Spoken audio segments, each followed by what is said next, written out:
ಗುಬ್ಬಿ ತಾಲೂಕಿನ ಕಡಬ ಹೋಬಳಿಯ ಕಲ್ಲೂರು ಗ್ರಾಮದಲ್ಲಿ ಬೆಸ್ಕಾಂ ಸಿಬ್ಬಂದಿಯೊಬ್ಬರ ಜವಾಬ್ದಾರಿ ರಹಿತ ಕೆಲಸಕ್ಕೆ ಸಾರ್ವಜನಿಕ ವಲಯದಲ್ಲಿ ತೀವ್ರ ಆಕ್ರೋಶ ವ್ಯಕ್ತವಾಗಿದೆ. ಸಿಎಸ್ಪುರ ಶಾಖಾ ಕಚೇರಿಯಲ್ಲಿ ಕರ್ತವ್ಯ ನಿರ್ವಹಿಸುತ್ತಿರುವ ಲೈನ್ಮ್ಯಾನ್ ಸುರೇಶ್ ಎಂಬುವವರು ನಿಯಮಗಳನ್ನು ಗಾಳಿಗೆ ತೂರಿ ಸ್ಥಳೀಯ ಅಪರಿಚಿತ ವ್ಯಕ್ತಿಯಿಂದ ವಿದ್ಯುತ್ ಕಂಬ ಹತ್ತಿಸಿ ಕೆಲಸ ಮಾಡಿಸಿರುವ ಘಟನೆ ಬೆಳಕಿಗೆ ಬಂದಿದೆ.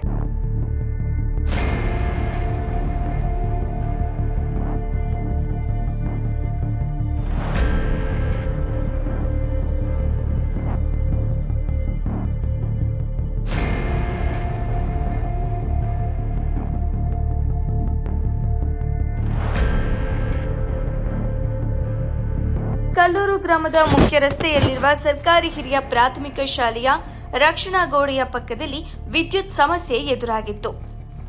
ಈ ದುರಸ್ತಿ ಕಾರ್ಯವನ್ನ ಸ್ವತಃ ಲೈನ್ಮ್ಯಾನ್ ನಿರ್ವಹಿಸಬೇಕಿತ್ತು.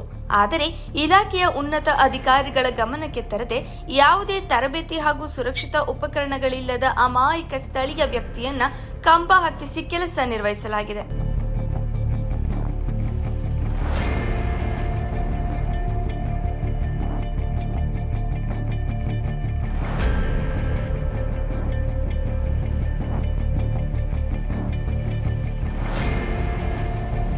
ವಿದ್ಯುತ್ ಕಂಬ ಏರಿ ಕೆಲಸ ಮಾಡುವಾಗ ಅಕಸ್ಮಾತ್ ದುರಂತ ಸಂಭವಿಸಿದ್ರೆ ಅದಕ್ಕೆ ಯಾರು ಹೊಣೆ? ಅವರ ಕುಟುಂಬದ ಭವಿಷ್ಯ ಏನು ಎಂಬ ಯಕ್ಷ ಪ್ರಶ್ನೆಗೆ ಈಗ ಸ್ಥಳೀಯರನ್ನ ಕಾಡುತ್ತಿದೆ. ಇಲಾಖೆಯ ನಿಯಮಾವಳಿಗಳ ಪ್ರಕಾರ ಅನಧಿಕೃತ ವ್ಯಕ್ತಿಗಳನ್ನ ಯಾವುದೇ ಕಾರಣಕ್ಕೂ ವಿದ್ಯುತ್ ದುರಸ್ತಿಗೆ ಬಳಸಿಕೊಳ್ಳುವಂತಿಲ್ಲ. ಆದರೂ ಲೈನ್ಮ್ಯಾನ್ ಸುರೇಶ್ ರವರ ಈ ಕೃತ್ಯ ಇಲಾಖೆಯ ಗೌರವಕ್ಕೆ ಧಕ್ಕೆ ತಂದಿದೆ.